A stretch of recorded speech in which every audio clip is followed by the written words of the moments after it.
Educational creativity চ্যানেলে সকলকে স্বাগত। গুরুত্বপূর্ণ একটি আপডেট আপনাদেরকে দেব। গতদিন আমি আপনাদেরকে বলেছিলাম, মানে গতদিন বলতে 8ই আগস্ট আপনাদেরকে বলেছিলাম যে গৌতম পাল পশ্চাৎ সভাপতি, সম্মানীয় পশ্চাৎ সভাপতি মহাশয়ের হাজিরা ছিল কোর্ট নম্বর 13-তে। 20-22 ডিএলএডকে কেন্দ্র করে তারা বিএড কোর্স ছিল, বিএড দিয়ে আবেদন 20-22 দিয়ে আবেদন করে 20-22 কেস ইনভ্যালিড হয়ে যাওয়ার পরে, 20-22-দের নিয়োগের সুযোগ না দেওয়ার পরে তারা বিএড দেওয়ার জন্য তারা কেস করে তাদেরকে বিএড দেওয়ার সুযোগ দেওয়া হয়। পরবর্তীতে বিএড ইনভ্যালিড হলে আবার 20-22 সুযোগ পেলে তারা সুইচ ওভার করে 20-22 আসার জন্য মামলা করেন। এরকম একাধিক মামলা কিন্তু কলকাতা হাইকোর্টে হয়েছিল। জাস্টিস রাজাশেখর মান্তা কিন্তু এই মামলা অর্ডার দিয়েছিলেন। সেই মামলা শেষ পর্যন্ত পর্ষদ কিন্তু বারবার ফ্লিকিং এর জন্য এই কোর্ট নির্দেশ চেঞ্জ করছে, ক্যান্ডিডেটের পক্ষে বারবার অর্ডার দেওয়ার জন্য বোর্ডের নিয়োগ প্রক্রিয়ায় কিন্তু ব্যাহত হচ্ছে, এরকম একটি দাবি নিয়ে সিনিয়র অ্যাডভোকেট সুবীর সান্যাল কিন্তু ডিভিশন বেঞ্চে বা সিঙ্গেল বেঞ্চে সওয়াল করেছিলেন। তো বিষয়টি হলো, সেই পশ্চাৎ সভাপতির মামলার সঙ্গে এই কোর্ট নম্বর 11-তে 11ই আগস্টের মামলার সঙ্গে একটু গুরুত্বপূর্ণ মানে জড়িত ওতপ্রোতভাবে। সেই জন্য আমি আপনাদেরকে প্রথমে এটা শো করছি। তারপরে কিন্তু আমি আপনাদেরকে গতকাল কি হলো সেটা কিন্তু আপনাদের সঙ্গে শেয়ার করব।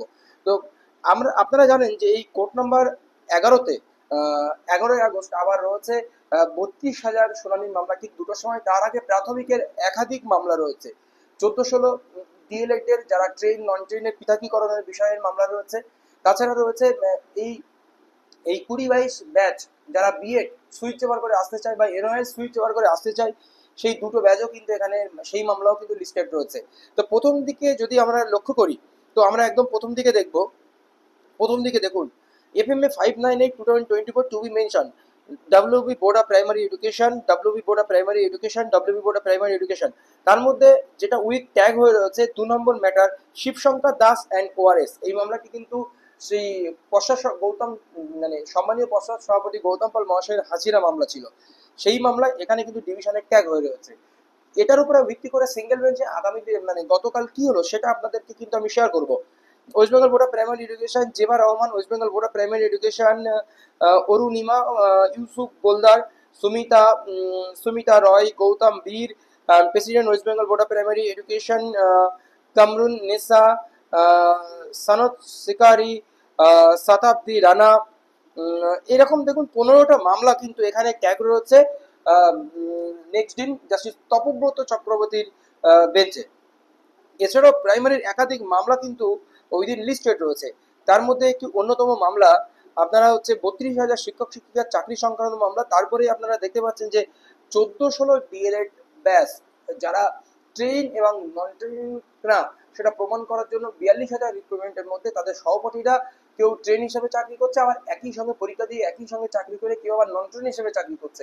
অটোমেটিক্যালি সুপ্রিম কোর্টের একটি ইন্টারিম অর্ডারে 32,000 চাকরি কিন্তু বেঁচে রয়েছে, নাহলে কিন্তু সমস্যায় পড়ে যেত এতদিন। এবার এই ক্যান্ডিডেটটা 32,000-এর মধ্যে রয়েছে, কিন্তু তার সহপাঠীরা ট্রেন ক্যান্ডিডেট হিসেবে একই জায়গায় পৃথক ফল কিন্তু রয়েছে। সেই জন্য তারা মামলায় দ্বারস্থ হয়েছেন। সিঙ্গেল বেঞ্চ তাদের পক্ষে অর্ডারও আসে, এমনকি সেই অর্ডার এ ক্যাটাগরি স্যালারি তারা প্রথম থেকেই পাচ্ছে। সেই বিষয়ে মামলাটা কিন্তু 11 তারিখ আবার উঠতে চলেছে এই বেঞ্চে। মানে প্রাইমারি সংক্রান্ত একাধিক মামলা 11 তারিখ রয়েছে। তো তার মধ্যে এই মামলাগুলো আপনারা দেখে নিন। এবার আমরা যে জায়গায় ফিরে যাব এটা একটু বলে দিই। West Bengal board of primary education, Shahbaz Arya, West Bengal Shahabuddin Faruk, Bipad Bhanjan, West Bengal মহেশদা Santra. এই সমস্ত মামলা কিন্তু রয়েছে বা এবার দিন অর্ডারও আসতে পারে বলা যেতে পারে। এবার আমরা চলে যাব এটার উপরে ভিত্তি করে এই যে শিবশঙ্কর দাস ম্যাক্স যেটা ডিভিশন বেঞ্চে রয়েছে, সেটার উপরে ভিত্তি করে গতকাল আর্গুমেন্টে কি হলো সেটা আমরা জেনে নিই। 8/8/2025 কোর্ট নাম্বার 13 আইটেম নাম্বার 7 এই মামলাটি ছিল Shibshankar Das and ORS versus Shri Goutam Pal, president West Bengal board of primary education and other. এবার আপনাদের যে লিস্ট আমি দেখিয়েছি, এখানে কিন্তু একাধিক প্রার্থীরা কিন্তু এখানে রয়েছে।